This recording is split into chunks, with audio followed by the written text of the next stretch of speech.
Good evening and welcome into Trust the Process Live. We're back.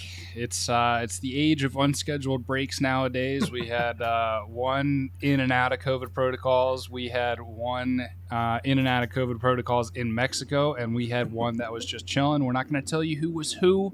We're going to let you try and figure it out by our attitudes by the end of the show. If you want to leave any guesses in the comments, we won't take that personally because it's a fun game. We have to make jokes at this point because that's just the world we live in. It is Doc Locke, Josh Safran, the man of the hour, since that's who this episode is titled after. What's up, man? How are you? I'm so good. I'm so good, man. Like, it's just, if they made the playoffs, right? If they just made the playoffs, I'd be feeling really good. But, and look, let's not tip our hand. We got a lot to dive into. The FedEx Field collapsing and just Jalen Hurts handling it and every single person and their aunt and uncle singing Jalen Hurts praises this last week. It's time for my victory lap, and I'm going to take it. So yeah, this is the episode I've been looking forward to for a long time. You deserve it. The man of many digits, Maximilian Coolish. How are you, man? How you been? I'm good. Happy New Year's, boys. Oh yeah, happy freaking New Year's. Happy 2022. Yeah. We made it. We didn't think I didn't think anybody would make it. I thought 2021 was the end of the days. It's going to be it for all of us. I thought it was like this is the end, like the rapture. Yeah. Now that we're here, this is. I gotta say, Josh, you're maybe other circumstances have got you down, but sports wise, you're off to the best start you can ask. Our boy Corey's back. No hints. Yep. Our boy Corey. Thank you for joining us, Corey. It would only be appropriate that you do. Corey, you're a front runner, but I'll give it to you. You were right, man. I missed you. I missed you some of those weeks where you weren't looking too hot, but I'm glad you're back, brother. It's always good to have you. Boys, let's do this. Let's jump right into this. Main event, first question. Obviously, go into QB1 right here. We got to talk about it. We got to revisit Josh's checklist. So I don't want to give anything. Josh, what are we revisiting about your preseason checklist? Well, fellas, I just, in case we forgot, I pulled up a checklist here that I wrote. Oh, okay. I wrote it, and we're checking tape. It's from September 6th of the year 2021, last year. So the first thing I have, which is all-encompassing, and I said this will make him the guy no matter what, is if he leads the team to the playoffs. Check that box. Right, done. Thank you, sir. The second thing I said, and by the way, I started off on my paper by saying more realistically, if he can get this team to win 6 games or more. And, he did that. I said that's my bare minimum. The second I said was intangibles, maintaining that control of the locker room, being the leader that he's made himself out to be in such a short time, and opening the offense for his teammates. Is that safe to say he did it? I think that's pretty safe to say he maintained leadership of that team. The third is stats. Now, the first stat I had is 58% completion percentage. Let me check it. I believe he is 61. Indeed, he does. 61% completion percentage. Let's see. Now, this is the second one. He did not hit this mark. I have 26 passing touchdowns. I know you two want to say 26 total touchdowns. He only had 26 not 26 passing touchdowns. Let's see the exact number. We both, Max and I, agreed that we took the under on passing, but would take the 26 total. Well, he's hit exactly 26 total touchdowns at this point in the season. Well, I mean, I don't know if he's going to play, so we'll. Yeah, and we will touch on that one. I have a bit of a theory, but he's got 16 passing touchdowns. I know earlier in this year, however, look, it happens to all teams. At a point, he had 6 passing touchdowns negated by penalties. Listen, yes, if my grandpa had wheels, he'd be a bicycle. But you have to point it out here. And lastly, is an average of 300 net yards per game. And to be honest, listen, these fellas know I had a rough day. I didn't actually get to do these calculations. I gotta imagine it's close. I mean, I can. Whoever wants to go next, I will do the calculations while you put in your piece about Hurts being the real deal. But after revisiting it, fellas, I say, game, set, and match. You got this guy on a rookie contract. He's everything you want in a quarterback, and he's damn good. What else could you want, Howie? I'm singing your praises right now. Don't make me stop. Oh, don't. This is all Jalen Hurts. This is not a Howie thing. Howie drafted him. Listen, wait. This is all a Jalen Hurts thing. But you do have 3 first-round draft picks and making the playoffs. I don't know if an NFL team has ever done that. Those are two separate things here. Let's not convolute things. But sticking to the question at hand, Max. Before let's do this. All around raise of hands for the general question: is Jalen Hurts that guy?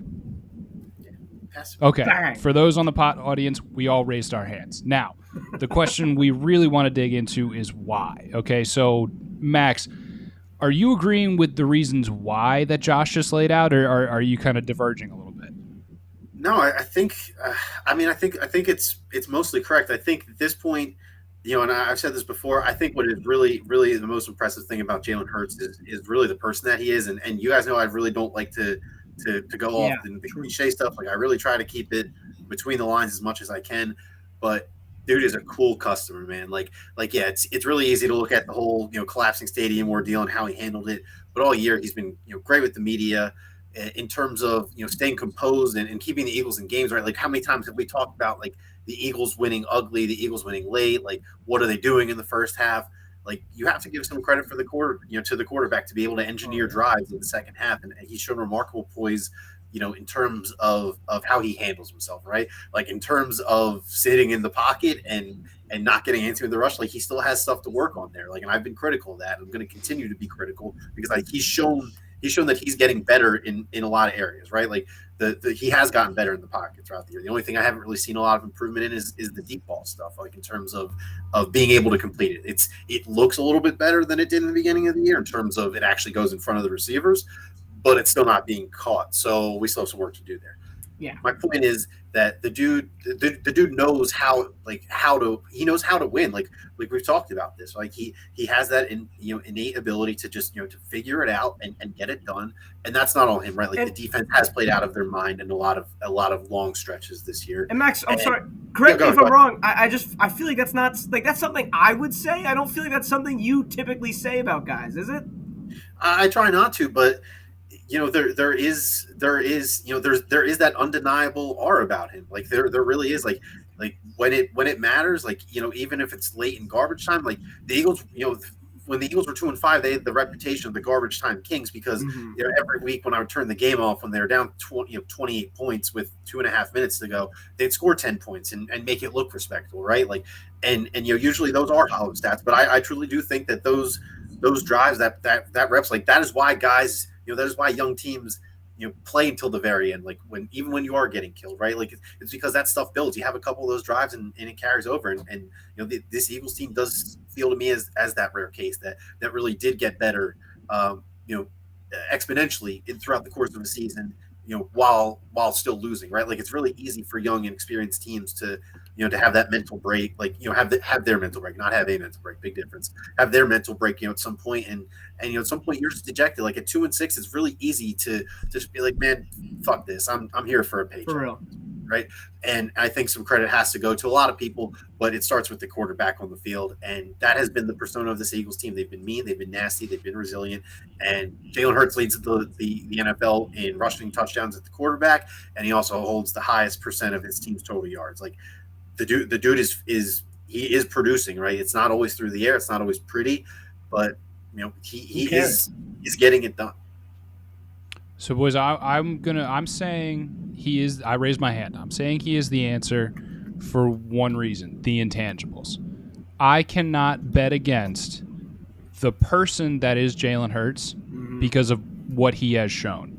Josh, you mentioned it. The rise from, what was it, like 52% completion rate to 61 in one season? Yeah. While I still want it to be 61 or higher than 61%, I've made no bones about my feelings about how Jalen Hurts is as a passer and how he needs to improve on that aspect of the most important position in professional sports. That was a tongue twister. But I cannot bet against who Jalen Hurts is.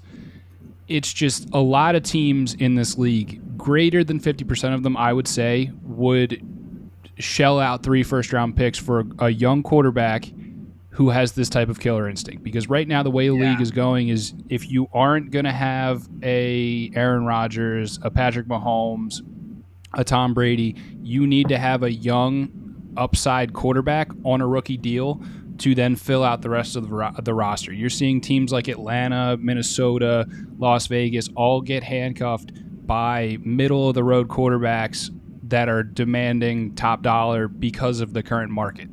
That's just how it is. So you could not drop Jalen Hurts into a better position, being as he's one of the most fundamentally and mentally foundationally strong people in this league, behind a top 3, arguably top 2 or top in the league offensive line. Oh yeah. This is the perfect situation. They've been healthy.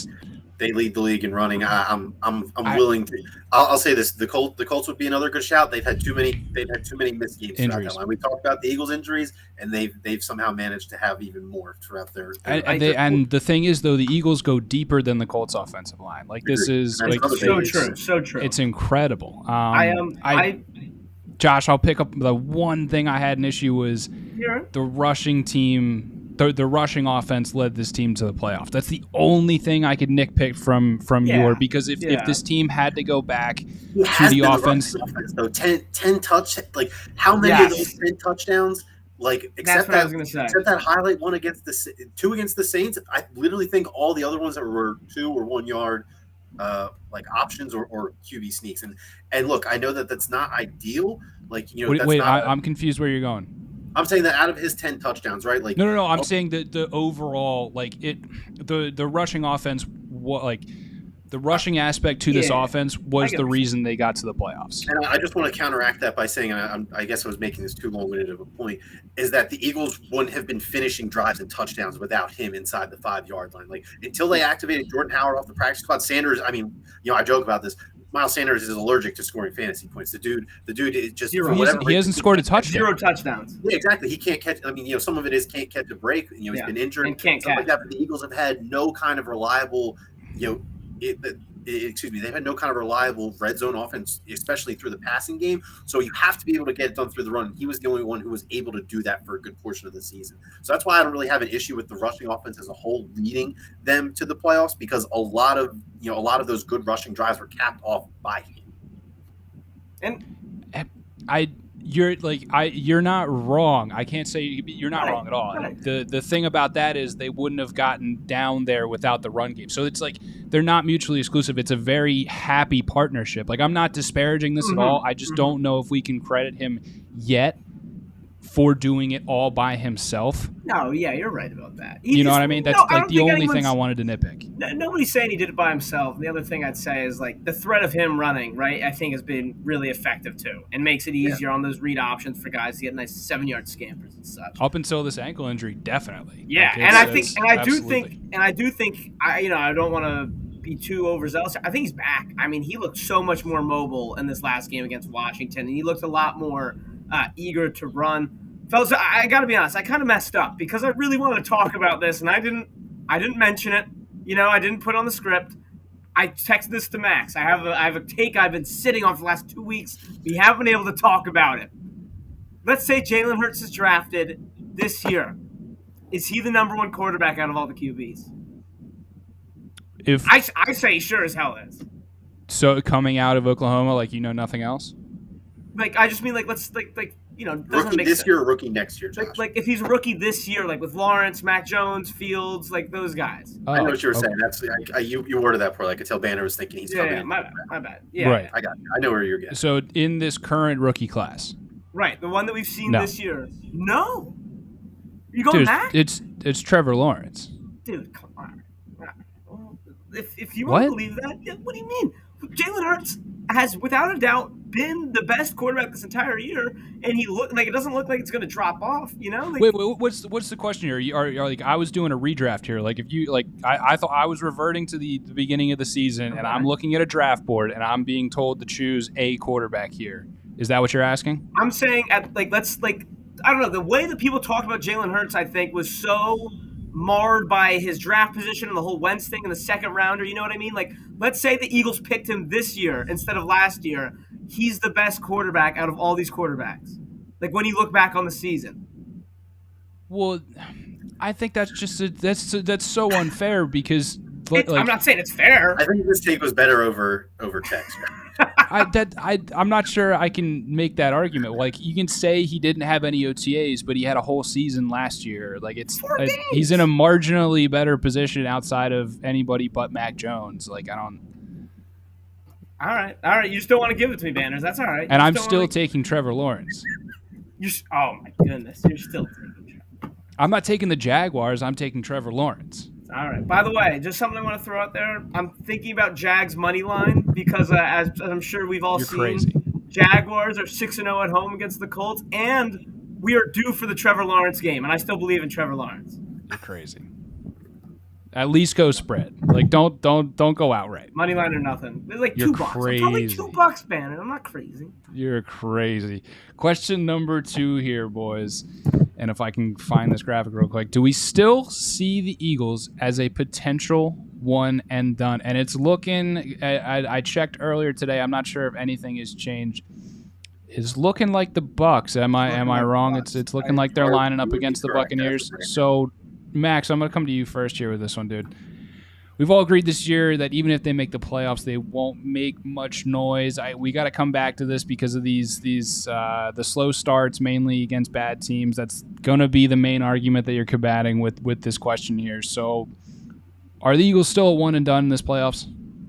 Yeah, I mean, it certainly would be quite the accomplishment for all involved to be able to go down to Tampa Bay or wherever else it might be, play a road playoff game and come out with a win. Like it would be, I mean, that would be just incredible. Like the city would go nuts. We'd probably burn ourselves down.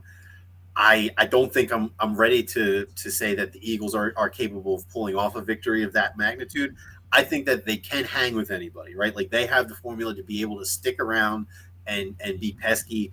But I think that we have seen them play consistently slow first halves, or at least slower first halves, and then really dial it up after halftime. And you can't get away with that in the playoffs, right? Like you just can't. Like maybe you can kind of get away with that on a team like the Rams that doesn't really have that switch, right? But the Bucks, I think would probably be the worst team for the Eagles to play in round 1. The Bucks are banged up. Would be my only thing. That does give me hope. That does give me confidence, but. I just when am I going to tell you the Eagles are going to go beat Tom Brady on the road? Yeah. You know what I mean? Like I can't do that in good faith. I'll say this: whatever the Eagles' spread is, will be entirely too large. It'll probably be a touchdown plus. There you go. I was going to say this.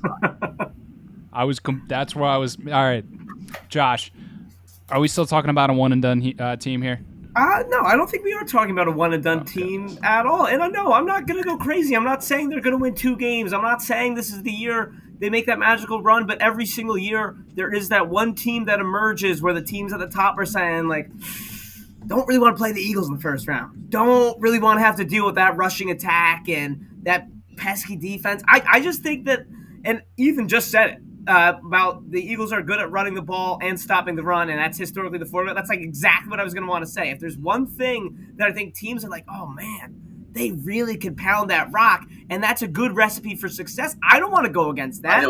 I thought about this though. That is historically the formula, and if you were, it doesn't line up for who you would be playing in the NFC playoffs. Except for maybe the Packers, because they tend to get that. You'd be surprised about the run throw splits when you look at the Packers numbers. Tom Brady and Matthew Stafford throw the ball. That's the only thing. I would love Matthew Stafford. He's been Matt Schaub lately. You haven't explicitly got to this, Banner, so I'm maybe just going to cut you off here. But the main reason I think the Bucs is exactly who we don't want to play is because the Bucs have the best run defense in the league. Yeah, and they don't care about running the ball. Like they literally don't. Tom Brady will throw 50 times if they feel the correct game plan, or if they if they're in a position where they're trailing. Right, like to me the that's just that's not the game the Eagles want to play. The Eagles do not want to play, who's better at converting 3rd and 8 plus, right? Like that's not a game they're built to win. And the Bucs also, I mean, everybody in the NFC plays a lot of man defense too.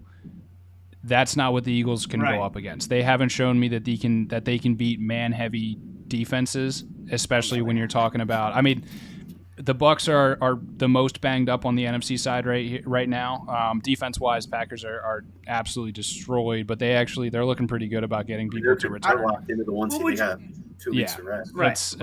They can't beat man coverage teams. So, and if, like you said, Max, the number one run stopping defense, it's tough. But you're telling me if the roles were flipped, right? I like maybe I'm just biased, but I do feel like if the roles were flipped, I'd be looking at the Eagles, just kind of like, don't really want to play. Like they're hot, they're figuring out the right time. I told you, I think this will be a close game. Agree. I just think that ultimately, like, if you want to try and break it down to predict what is going to happen, right? I think the most, in the most, if you run this game 100 times, right, like in 70+% of the times, this is going to be a game where both teams struggle to run the ball, and that's not the kind of game the Eagles want to play. That's all. Josh, we're not disagreeing with you here. The Eagles are on the NFC side probably the team that I look at and go, I don't know, the 49ers. There's legitimate upset potential there, right? Yeah, like just overall, they really are. It's a huge matter of health, and we've touched on this, right? Like if you can run the ball, right? Like just because the Bucs have been number one against the run all year, like look at the Saints.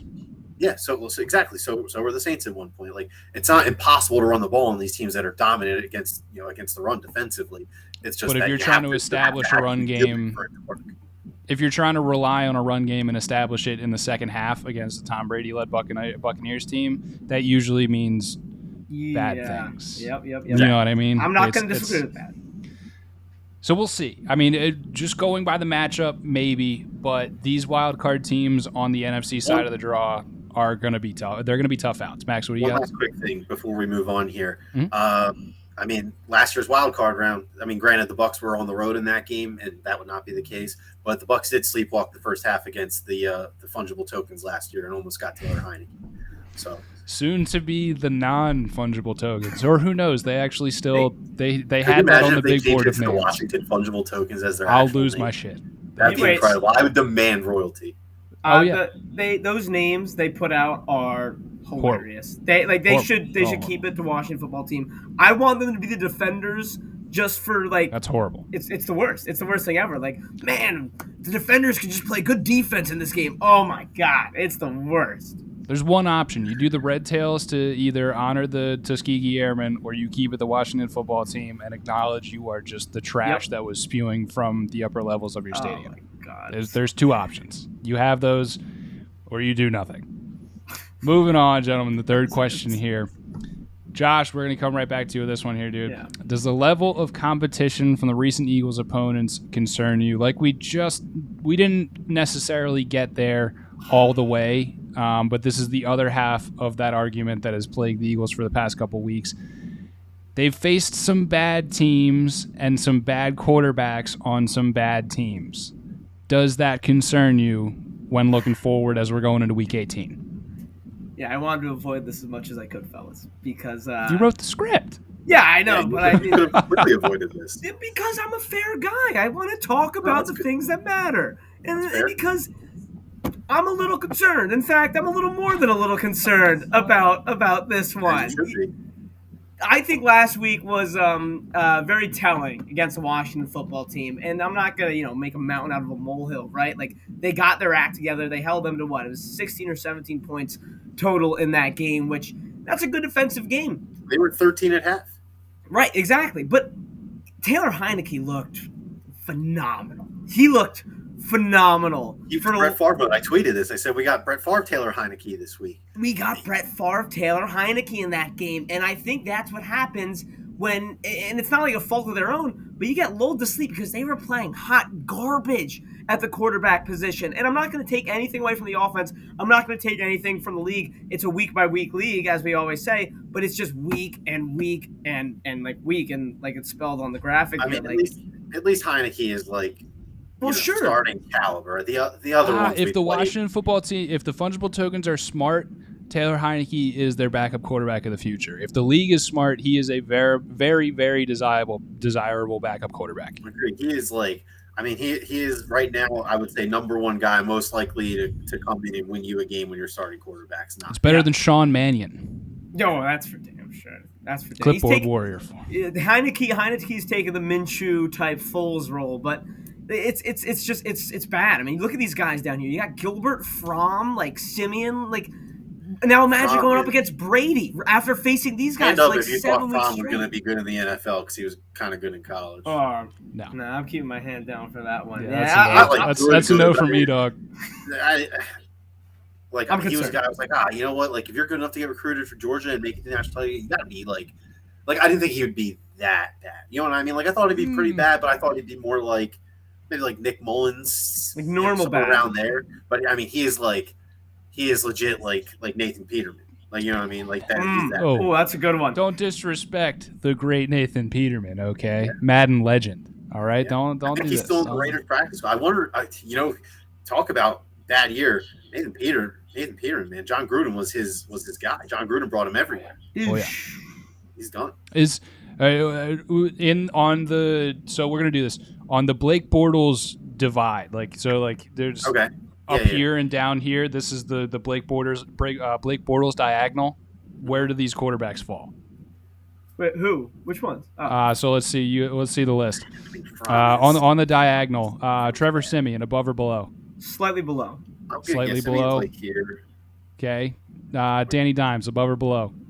He's got to be. He's like, touching. He's riding the diagonal. On the above side just because of his age and running. I am too, Max. We're right on the same page there. I think Zach Wilson's got to be above the Bortles diagonal. Yeah, he's slightly above Daniel Jones. He's just like if we break this down into like age and skill, he just has Daniel Jones by age. Like that's pretty much all right. Garrett Gilbert's. I feel like he's gotten a bad rap, but he's got to be below, right? Gilbert's better right above. Yeah, so I was gonna say better than Fromm, better than Glennon, but only by a little. I feel like he's gotten a bad rap. That's a different conversation. We're on this Blake Bortles diagonal. Fromm and Glennon as one dot, base. Above or below. Just the base. Yeah. This is rock. I hate to say wait. I really think if I had to choose, I think I'd take Glennon. I think so too. I would too. Yeah, I would take Glennon. I mean, that's a gross sentence to utter, but let's say this is rock bottom. Yeah. Go below my feet. My head. Go below my feet. If this is rock bottom, you got Ian Book.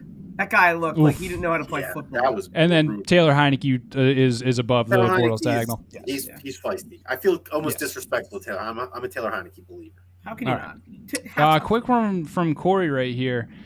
Dude, nobody knows. Like it's one thing. I don't think he is. He's not. Like it'd be one thing to speculate if there were any updates, but like it's not even like there are updates. Like Brandon Brooks' name has not been said in ages. Nothing at press conferences. Like I don't even think. He's a good player, but I don't want this to sound disrespectful. I wouldn't. Bingo. He doesn't deserve to play. Like, you know what I mean? Yeah. Like. No, I mean they got such a good thing going on. Not conditioned. We're 16 games in, Banners. If Driscoll wasn't on IR, I would agree with you. But I mean, active is one thing. I don't think Brandon Brooks would deserve. Like, he's probably better than whoever is starting at right guard or whoever we will start at right guard.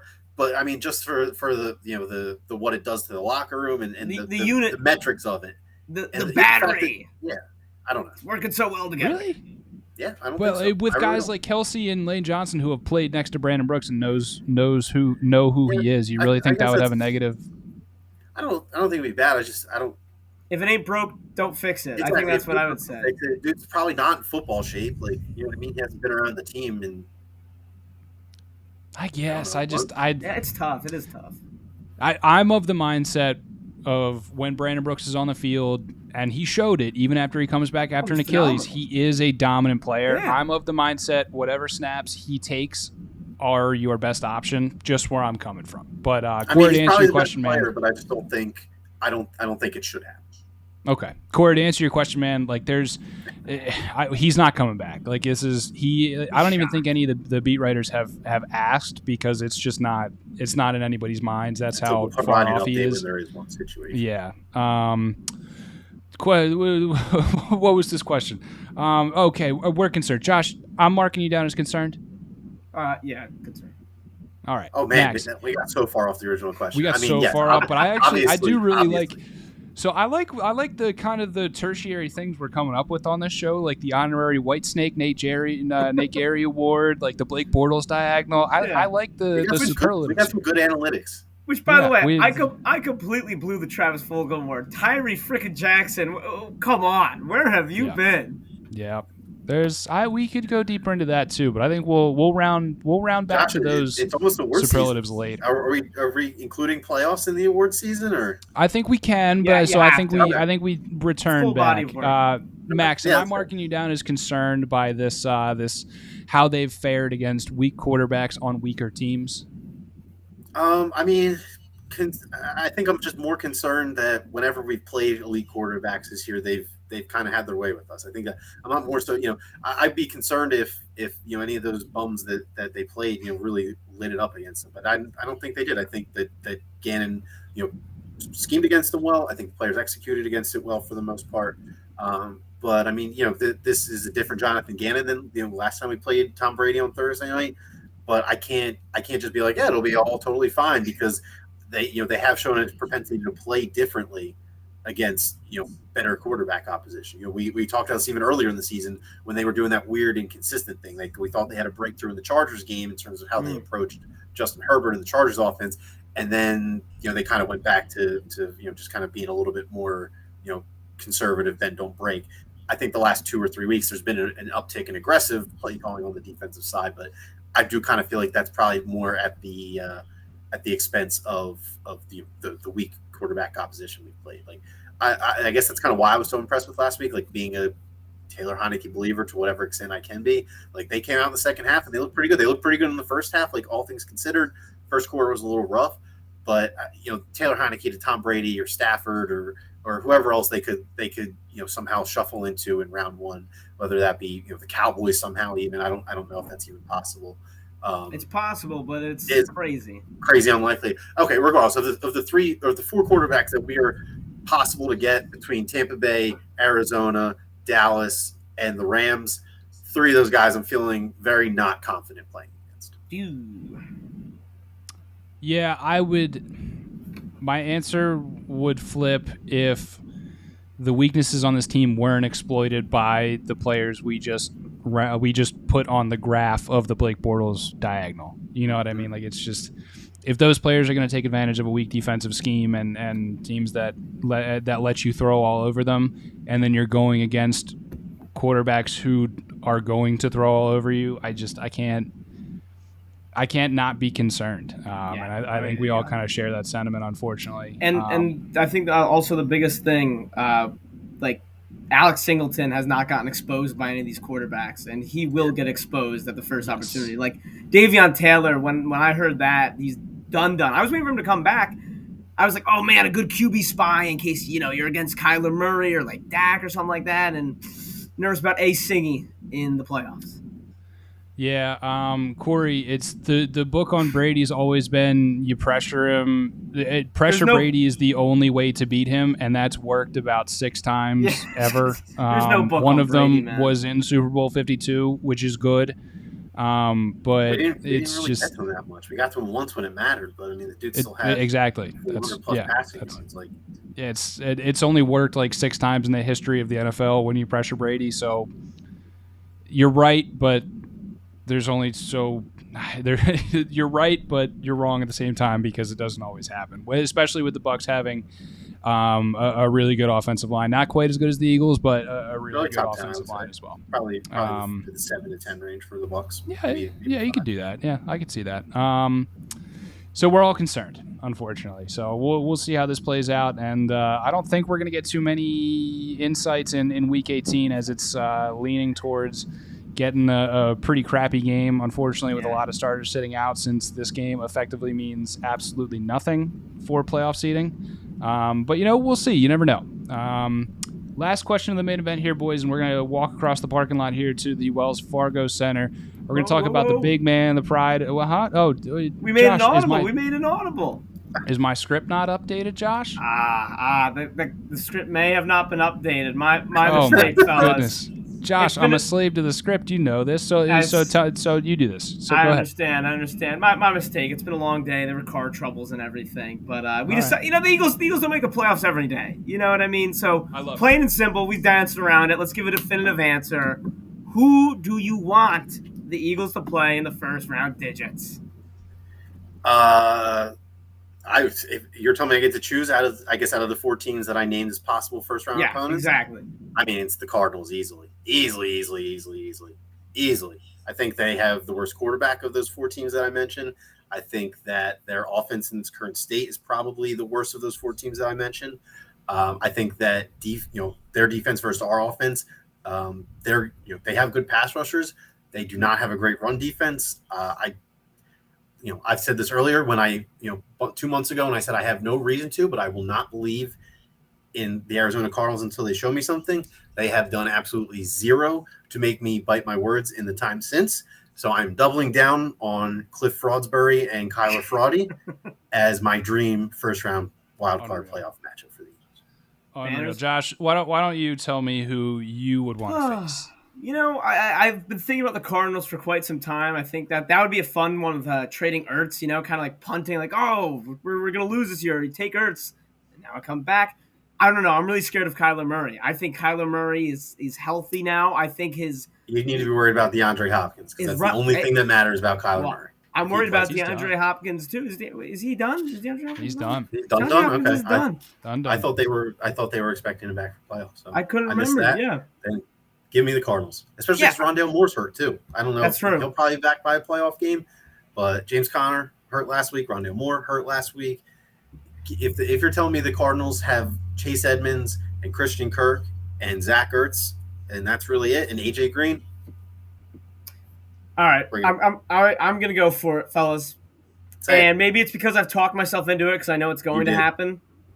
Give me the Bucs. Oh, I didn't think you were gonna say that. Yeah, give me the friggin' Bucs. And maybe part of it is because I don't think the Eagles are going to make the Super Bowl. I just want a mano-a-mano. Give me Tom Brady again. And I want to see the different Eagles go against Tampa Bay, who was a much better team when they faced them earlier in the season. And it was a fluky score, right? I mean, the Eagles scored kind of like a couple last-minute touchdowns, but they were still fighting to the end.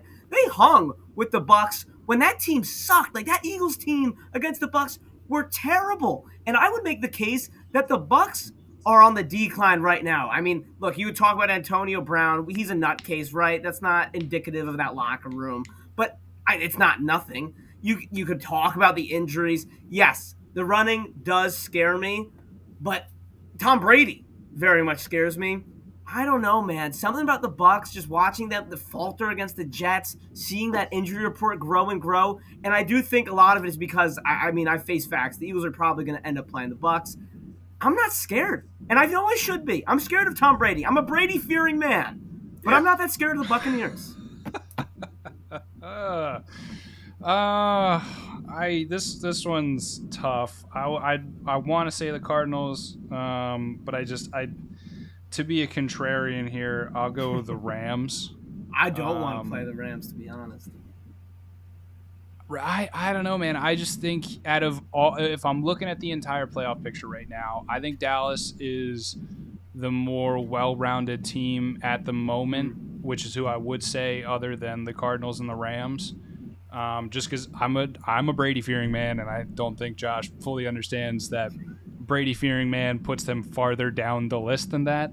But right now, you kind of have to capitalize off of what the Rams are going through, and that's Matt Stafford looking pretty garbage overall, like all around. If you think Stafford's going to look like this in 2 weeks, then I think the Rams are probably the correct answer. I don't. Yeah, that's the thing. Stafford looks like garbage all around, and the Rams defense. The Rams defense is having these blow-ups between guys like Taylor Rapp and Jalen Ramsey. It's just, to me, this is a team that's just it's sold out. It sold the soul of the franchise for big pieces to win, and I think this is a team that if you get a team that can take advantage of those things, I think this is an early exit for the Rams. If you let them get right, Corey just said it, they're too explosive, but I think if you can take advantage early, they're a team that is poised to be the biggest letdown of the playoffs this season. Yeah, they could be. But I think, especially with the Eagles, I just, you talk about man coverage banners, like that you don't have, the talent is just way too much on the Rams. And I think for a while when they got Miller and when they got OBJ, it kind of looked like, oh no. And now they're starting to figure it out. They just need their quarterback, who we all know can figure it out. He's got great arm talent. I do not want to put the Eagles up against the Rams at all. You can run on the Rams though, as long as you run away from Aaron Donald. I'm not saying you can't run on the Bucs you can't run on the Bucs in the playoffs.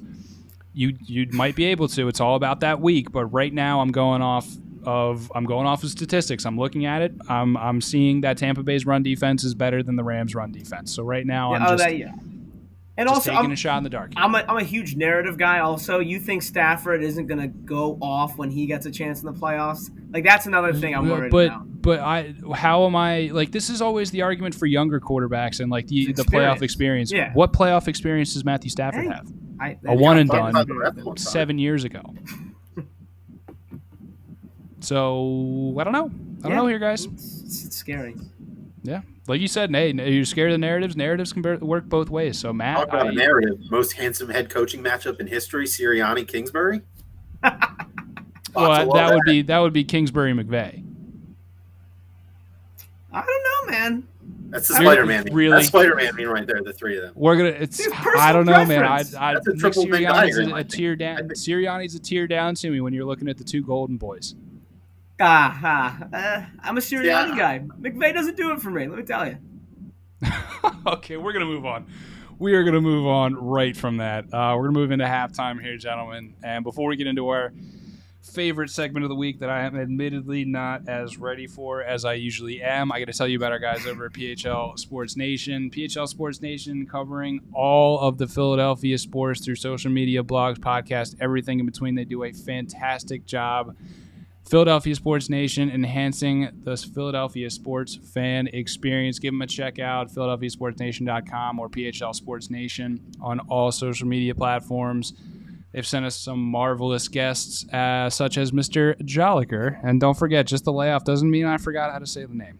Boys, our halftime, as it always does during the football season, brings us to our Week 17 winners and losers. And since I am not prepared, we're going to start off with Josh. As we always do, we start off with losers. So your Week 17 NFL loser. I think this one's pretty easy for me. It's the Brian Flores gang and the team down in Miami. I was disappointed, to be honest with you. I love Dolphins +3 because I doubted them for 7 weeks. I said, no, this can't keep happening. This can't keep happening. I finally am like, you know what? They're putting it together. They need to win this game. I don't think the Titans are that good, and they get blown up from the get-go. I should have stuck with my guns. I never believed in Tua. It was just when I gave him a chance. They got blown up, and shades of last year, boys. I mean, not good for the beginning of Tua's career where your team is somehow, someway in a chance to make the playoffs, and you blow it. So 2 years in a row for Tua. Sorry, Tua. Loser of the week. Max, your Week 17 loser. I mean, this one kind of feels unfair because it's hard to compete against fate. Yeah. But it's got to be Baker Mayfield, man. He had really lost the reins to the Cleveland fan base throughout the course of this year. And a lot of people are going to say he's been playing hurt, and he clearly was, right? Like, if you watch any Browns games, he looked like he shouldn't have been out there. And at some point, as a professional, you need to realize that you need to just get healthy so when you do play, you can play at 100% and you're not missing slants and you're not missing screens and you're not missing anything that isn't totally wide open. For a dude that just, had his franchise's best season in a generation and a half last year, for him to be this far this high up on the shit list of Browns fans, it's really quite the 180 for a one season turnaround. So the Browns have been one of the biggest flops of the year. Goes to show that you should never put your faith in a team like the Browns that are perpetual franchise historically losers. People did. I thought the Browns were at least going to make the playoffs, right? Like I thought the Browns had the formula for to be that sneaky team that nobody wants to play, and they somehow they still have 7 wins this year, but it doesn't feel like it. Not even close. NFL is more fun when the Browns are bad. And do we all agree? Baker Mayfield lost his job in Cleveland? Yeah, I don't know if he lost the job. I can tell you he's not getting the extension he was going to get, if he even gets one. I think he'll look good. All he had to do was not play as soon as he got hurt, and he would have been fine. It was a minor shoulder surgery. It would have taken him out like 4 to 6 weeks. He would have been. This is the Deshaun Jackson situation from last year. You should have just gotten the surgery when it first popped up. Yep. No. Oh yeah, I just blocked that whole thing out of my mind. I'm sorry to bring that up. I really am. My Week 17 loser has got to be the Colts and the Raiders, because now now it's at the point where if both of them win, they both get in the playoffs. So, or no, wait. Did I read this wrong? I wanted to say like there was tie. They both make it, and the Colts are out. Yes, that's what it is. That's what it is. It's a weird situation. Now you could have Goodell on the horn. Like this could get into a real messy situation, which the league gets involved in. Sunday Night Football, 3.5 hours of kneel downs. This could get into a. I don't want Roger Goodell anywhere near this. I don't want the league anywhere near this. I'll tell you. I got to call this a loser. I'll tell you right now. If this was international soccer, this game ends 3-3, and both teams shake hands, happy as hell. No way. This is a 0-0. Teams don't even cross their halfway line. It's this. I want the league nowhere near this, just because this is going to be a shit show to watch. It's going to make for great television and great great content afterwards, but this is going to be a slog to go through. What happens in the Jaguars? I need more in life than to hear Al Michaels and Chris over an intentional draw. I'm so serious right now. Maybe not so much Chris Collinsworth. Hearing Al Michaels call a 3.5 hour game where both teams are actively trying to tie, that sounds like heaven to me. Now give me Chris Collinsworth, because he'll start getting so mad. What's going on down? You know what I mean? Oh God. But Collinsworth, everybody is the best player at their position. So with people like they would be the best at kneel downs. It's take me out back like mice and men. Like it's terrible. Gentlemen, going around to winners, we're going to come right back around. Josh, your Week 17 winner. Say it, Josh. Joey Burrow. Give me Joey Burrow. I wanted Joey Burrow. Joey B. No, you got the Eagles. Take the Eagles. I want Joey Burrow. The whole show is. I've been doing the whole for like 17 weeks calling the Eagles winners. Give me Joey B. He is the real freaking deal. The real deal. Do I even need to say more? I really don't. You beat Patrick Mahomes. You won the division. Who doesn't love Joe Burrow? If you don't love Joe Burrow, you don't like sports. That's it. Agreed. And that it wasn't a gimme game. It wasn't like the Bengals won that football game. Yeah, so Max, the winners were the Bengals because they did the right thing and they didn't take an offensive. Are we doing double Bengals? No. I'm just furthering on your point that it's not Joe Burrow who's the winner. The Bengals are the winner because they said, "You guys are dumbasses. I don't need Penei Sewell at number 5. Let me go get the guy my franchise quarterback wants." And hands up, as a huge Joe Burrow guy, I was like, "This is a huge risk." I saw the upside, but it seemed way too risky given the fact that he tore his ACL and suffered, a historic number of sacks through like 11 or 12 games, however many he played. Shout out to the Bengals for sticking to their draft process, putting their faith in Joe Burrow and listening to him when he said, "If you get me Jamar Chase, I'll make it worth it." And that's exactly what happened. He outdueled Patrick Mahomes. He out-offensed Kansas City. Jamar Chase out Tyreek Hill, the whole Kansas City offense combined. 11 catches, 266 yards, and 3 touchdowns. And the rookie single season and single game record to boot as the double cherry and fudge topping on top. I mean, just hats off to the Bengals. I'm going to keep it easy here. The Eagles are the biggest winners of Week 17 because they went from 2-6 to controlling their own destiny to locking in a playoff spot with help with a week to spare. I never thought I'd be saying half of that sentence at any point this year, maybe with a week to spare in regards to draft pick positioning or something like that. I never thought I'd be talking about the Eagles being legitimate contenders to win double-digit games under a rookie head coach, a rookie defensive coordinator, and a quarterback that I quite frankly wasn't impressed with coming into this season. They did a magnificent job of getting better throughout the year, and it's a true testament to this coaching staff, and I rightly am going to flag plant on the Nick Siriani camp. That's officially my coach. I'm officially riding for this guy now. I will stay on until the wheels should have been off, and I'll be the last one to call for his firing at this point in time. He's got years of good merit based on this coaching job. This reminds me a lot of Doug Peterson to an extended or to a magnified extent. Doug Peterson went 7-9 in his rookie year as a head coach. There's a lot of good things to build on. There's a lot of promise. I saw a lot of improvement throughout the year. Nick Sirianni is going to do that. He's going to take his team to the playoff, and he might win double-digit games. Really an impressive coaching job. And I think that he deserves most of the credit here for keeping this team alive, keeping their defensive veterans engaged when the defense was clearly faltering. And once guys like Slay and Fletcher Cox and Hargrave, once guys like that, once they stop caring, that's when the team unravels. And at 2-6, it's really, really easy to do that when you're getting paid a lot of money. So hats off to the coaching staff of the Eagles. Before I get to mine real quick, Corey, we can't really speculate on if he comes back. What they did do is they kept him off IR, so it's always a possibility. Who am I kidding? We're all betting men here. I would say no. Yeah. Josh. It doesn't feel like there's enough time. Yeah, it doesn't. Yeah. Especially for a running back when your hand is cushioning your ball. Well, I think they haven't put him on the IR in case they get past the first round, and admittedly, we're focusing on the first round here, I'm thinking. My winner, gentlemen, is I'm not sure how I feel about this, but my winner is going to be Ben Roethlisberger and Mike Tomlin. Both of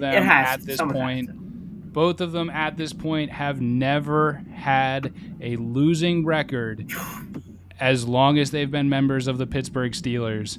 Mike Tomlin in his whole coaching career, and Ben Roethlisberger obviously going to retire as a one-organization quarterback. They have never had a losing season while on the Pittsburgh Steelers. Say what you will about Ben Roethlisberger, the man. I know I have in the past, but that is something that you have to commend. He got a nice send-off at Heinz Field, as he should, for what he left on the field with his family there, everything like that.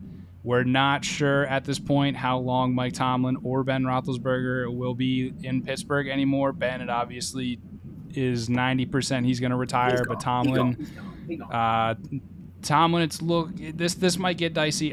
Me personally, I would not let Mike Tomlin go. I don't think that too either. But the Steelers, there's not really a lot of this left, but you still see it a little bit in some of the old school franchises. Mm-hmm. And the Giants are a negative example of this, but they kind of run things old school. Steelers have had like 4 head coaches in their whole history, and they would be. I don't think that they're a bad enough team where they need to do the whole gut it all and fire everybody. I think they got what? They got some pieces on that team, without a doubt. I mean, they still have a really good defense. I mean, they had a totally inept offense because they have a bottom 5 quarterback and a bottom 5 offensive line, and you can't have both and expect to win games consistently. But I mean, my only thing is I'm worried about is the young players they do have, like Chase Claypool, are not taking Mike Tomlin's word as law anymore. I just worry that I'm not going to call him a shelf life guy. I just worry that he's not catching the locker room like he used to. And that might be fatigue for being in the same place for so long. It might just be the isolated example of Chase Claypool. He's a bit of a head case. He's a bit of a head case. Yeah, I agree. I get Agreed, it, though, but that's... Yeah, no, I get what you're saying. I don't know. I think the Steelers would be remiss to fire Mike Tomlin. We agree. It would be very disappointing as a football fan to see a guy who has, I mean, the dude's never had a losing season. What, just because you want to change things up? Like, until the wheels fall off, like you should be keeping Mike Tomlin here. Should he be fired? He will have a job maybe quicker than Andy Reid got to Kansas City. Yeah. Yes. So I got to go with Ben and Tomlin here. This was it's honestly an incredible feat. The season did not go the way the Steelers wanted to, but to never have a losing season, you got to give your hats off to both those guys. Let's see. Going into our second half, rapid fire. Whoo! Here we go. Something in the air. Something is going on with this Eagles COVID list. So there's a lot to dive in here.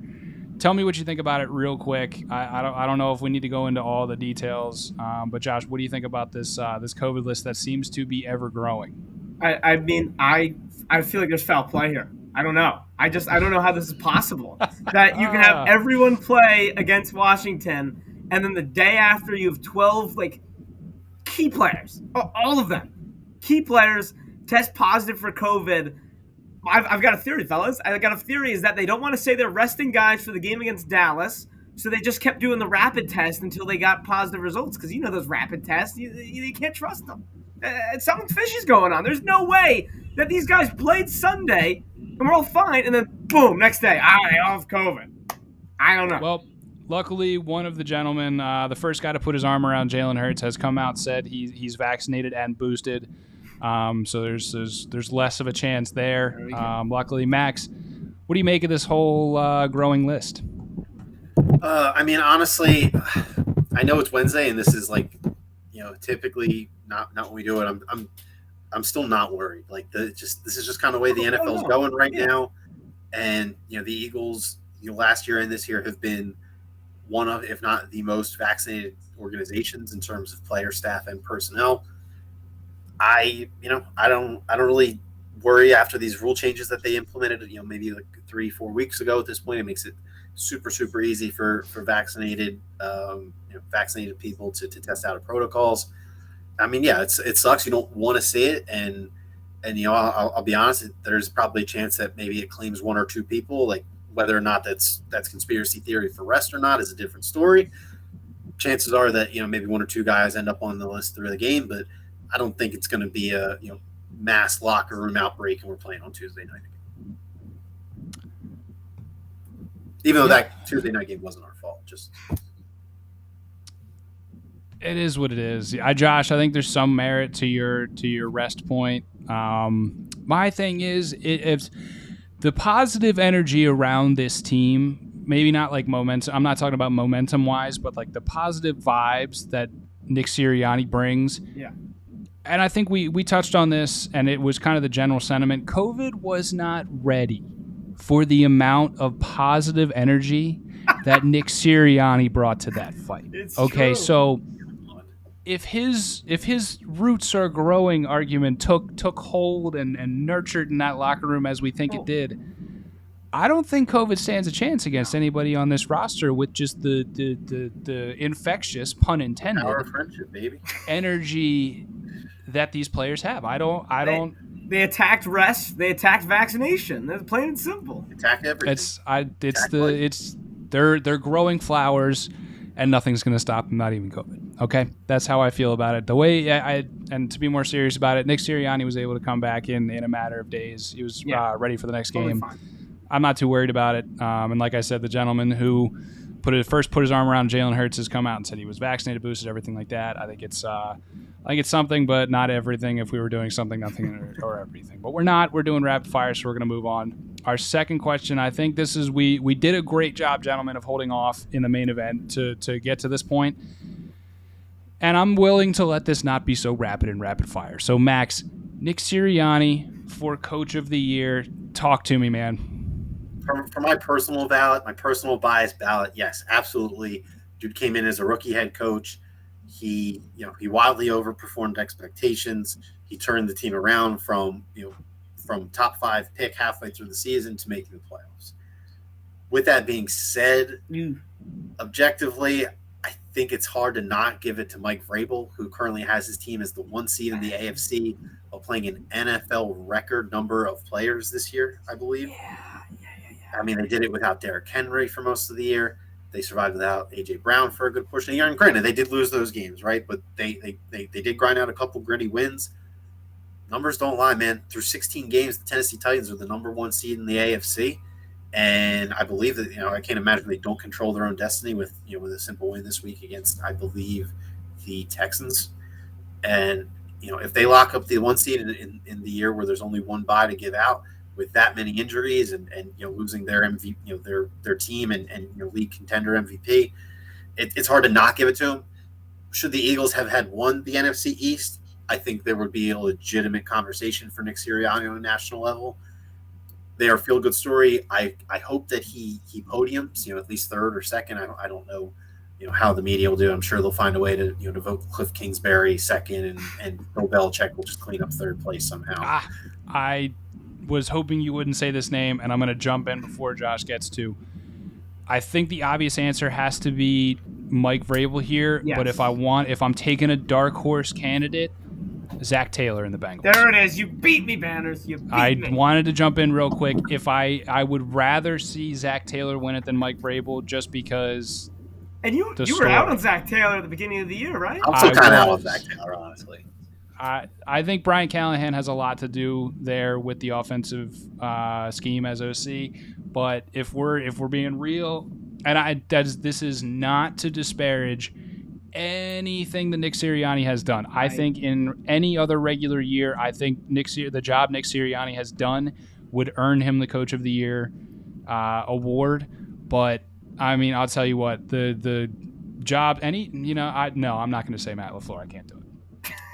But the jobs that Mike Vrabel and Zach Taylor have done are like, there needs to be like at least like an E60 done about them. I won't say like a 30 for 30. That's a lot these days, but like, you know what I mean? Like a football life, like an E60, something like that. You know what I mean? A nice little special. So, yeah, Josh, I'm sorry I took it. I had to jump in. You're good. I mean, it just makes you feel like this is rapid fire. You guys said it all. Nick Sirianni is a firm 3. It's Vrabel, Taylor, Nick Sirianni. Can't really argue with it. Bang. All right. Last rapid fire here, real quick. Oh man, is it like it's a QB award? It's just like Rookie of the Year. It seems to be a QB award. Is it even possible for a QB to not win MVP? There's a strong case. In the last MVP I believe we had that was not Adrian Peterson. A quarterback was Adrian Peterson back in 2007. I think that was the last one. Sounds right. I was gonna say 2008, but that was a guess. I guess it's gotta be. So I mean, Josh, is this even possible? Like, are we? No. The answer is no. I mean, I think maybe if Derrick Henry played a whole season, I could have cashed in on my 2 to win 100 bet. But even that would have been like, it would have been the discussion right now would have been Rodgers or Henry. You know what I mean? Like, it wouldn't have been like, oh man, Henry really deserved it, because it's always going to go to a quarterback. I mean, Cooper Kupp, he hasn't done everything, but I think he should be talked about a little more. Same with Jonathan Taylor, but they're not getting talked about because, well, we all know how this is going to go. It's going to go to Aaron Rodgers. In all likelihood, I don't think there's enough guys who are going to not vote for Rodgers because of him being a quote-unquote jerk. It's a quarterback award, boys, and I think it's as simple as that. I don't like it. I want it to change, though, is what I'm getting at.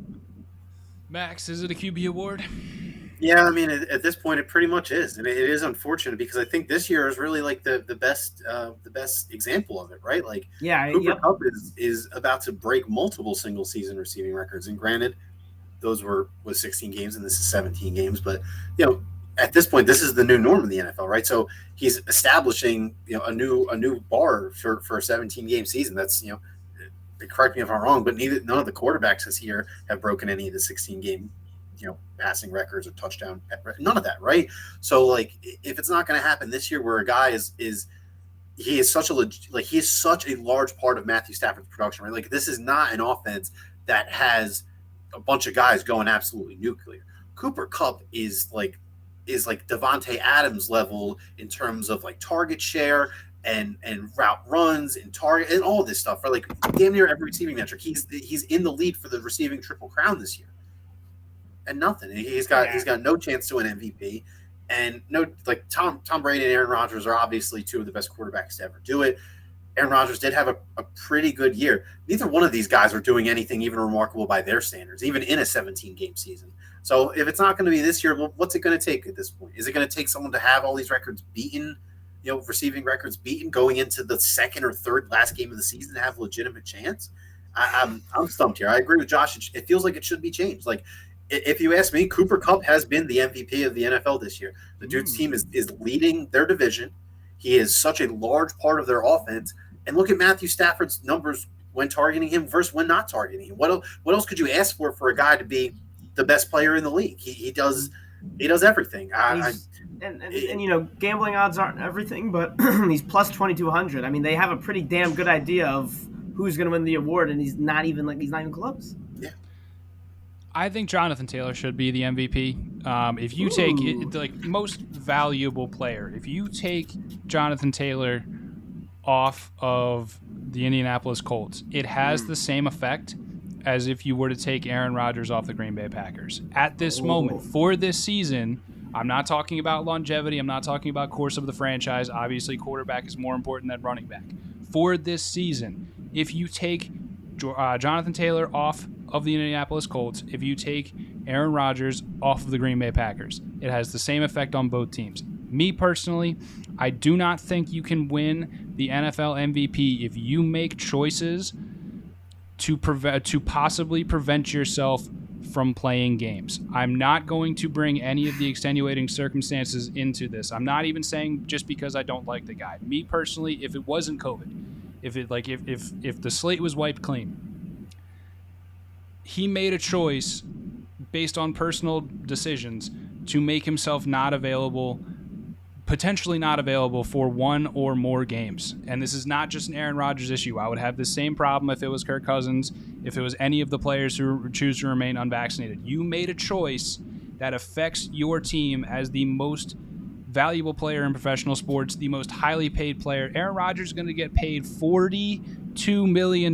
next season, and he would make this choice over again. You are actively making a choice to potentially not be available during the regular season. To me, I cannot vote for you for most valuable player if you are okay with not being on the field. I just can't do it. And I say that I had to qualify that before I said it because I think the effect is the same with Jonathan Taylor and Aaron Rodgers if you remove them for this season. Just my 2 cents. And maybe some voters will feel the same way. It could be that interesting. I don't know. Again, it's not about not liking the guy. It's not about not liking the choice. I could not care less what he does in his personal time. I'm just acknowledging the fact that he made a choice. Let's not talk about what the choice was. He made a choice to potentially not be available. That's just what it is. I can't. That's as clear as I can say it. Whew. Had to get that off my chest. Boys, let's tap it out here before we go. Anybody got to tap out? I can go first if we want. Please do. The Dallas Mavericks, before tonight's game versus the Golden State Warriors, put Dirk Nowitzki's jersey in the rafters, and I think we just all need to take a step back and just remember how fun Dirk Nowitzki was to watch and what he's done for the game of basketball overall. I don't think we would have players from overseas like we do now without Dirk. Let's count Luka. Let's count Jokic. Even you go down the list like Jonas Valanciunas.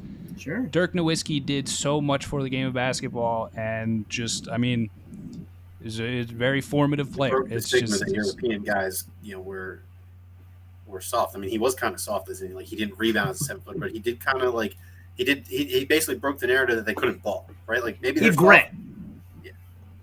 Yeah. So just wanted to give a shout out here to Dirk Nowitzki. If you don't appreciate what Dirk Nowitzki did for basketball, you don't like basketball. So F off. Boys?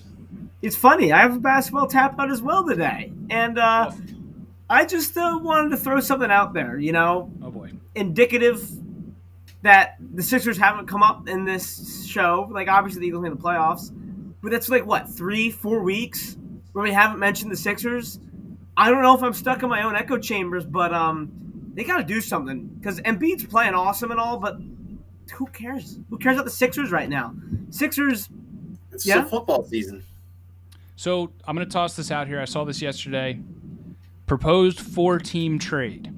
Oh, yeah. Somebody was on the trade machine. Proposed 4-team trade. I'm not going to go through the whole thing. Ben Simmons goes to the Los Angeles Lakers. He goes to the Western Conference. You don't have to worry about him. The Sixers get T.J. Warren, Jeremy Lamb, and Karis LeVert. Thumbs up, thumbs down. Sure, whatever. You could have said Karis LeVert was balling a little bit before he just got hurt again. You guys are that apathetic? I just don't care. I just don't care. Max, oh my God. I don't care. Give me a reason to watch this team. I'm broken. I still watch them, but I don't watch them. We're not going to get what more he wants, right? Like we're just not. The dude is going to stay steadfast, and we're never going to get an equivalent return of what he wants for Simmons, and probably the return that we deserve. But nobody's talking about the Sixers. You guys let him get you broke. You broke, boys. It's not my fault. It's not my fault. I didn't do anything. I support this team through and through. I want Sam Hinkie to be here. I can't have that. Whatever. Go Birds, man. Max, what's your tap out, man? I'm just going to do some quick housekeeping because we didn't have a chance to mention this in the last couple of weeks, and we also didn't have a show last week before the end of the year. As I'm sure anyone has probably guessed by now, JJ is no longer on the active TTP roster. with the Villanova hosting gigs and his straight fact stuff kind of taken off. He's got he's got less time on Monday nights, generally speaking. Obviously, we wish nothing but the best for him. He's there if right the now. Eagles do play the Bucks, I will do my best to forcibly make him get on here with us. Buddy, a text has already been sent, and he has already potentially accepted. Good man. And then the second thing, I know we're going to have to figure this out exactly. Maybe we can clip this post as a solo Instagram clip. Correct me if I'm wrong here, but we're going to go to either Tuesdays or Wednesdays for the time being moving forward due to some scheduling conflicts on some people's parts. So we will provide an update for that. But I already had some people ask me if there was just no show this week or why is it on Wednesday, yada, yada, yada. So I want to make that clear now. Maybe that'll end up as the new permanent day, and we'll get a fancy new time and day like Family Guy has done a couple of times. But stay tuned. Still going to be at the same time, I believe, in terms of what time we start, what time we get going. Just maybe a little bit different night for either the potential short term or long term. We'll see how it goes. So good housekeeping. So we didn't have a chance to do that. It's a good call. So. Needed that. Doing my job for me. I love it. So all I need to tell you guys is if you didn't catch the live show, you know where you can find us. Wherever you get your podcasts, Apple, Spotify, Anchor, anywhere in between. You find a place where not, you let us know. We'll get there. Before we get out of here, I got to thank again our guys at PHL Sports Nation. Like Max said, we'll let you know whenever we pick a date. And he's just covering up for me. It's my fault we had to move off Mondays. I'll take that rap. That one's on me. Max, you're my fault. come on. Oh, my goodness. I'm trying to jump on the grenade here, boys. We'll let you know when we're coming back at you. But if you weren't able to join us again, hop on that podcast wave. We will see you next time, Philly. Go Birds. Go Birds. Whoa. I gave it to you. Go Birds.